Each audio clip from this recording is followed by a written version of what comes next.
बालु भएको ठाउँमा यस्तो हरियाली ठाउँ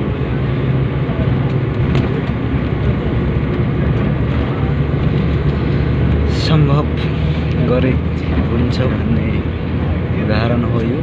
हामी परदेशीलाई जुन हाम्रो जन्मभूमिमा नेपालमा चाहिँ हरेक किसिमको कुनै पनि चिजहरू युज नगरेर यसरी हरियाली बन्छ भने यहाँ हरेक किसिमको मेटेरियलहरू युज गरेर यसरी हरियाली बनाउँछ रोड साइडमा। बाँकी भएर त सबै त्यस्तै रमल घारी नै हुन्छ, तर रोड साइडहरूमा चाहिँ एकदमै हरियाली।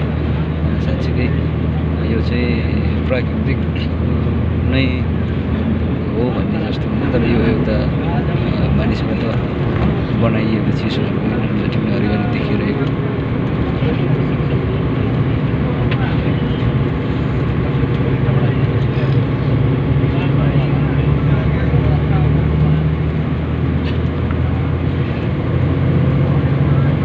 बालुवामा पनि पसिना बगायो भने साँच्चीकै यसको फल हुन्छ भन्ने उदाहरण हो।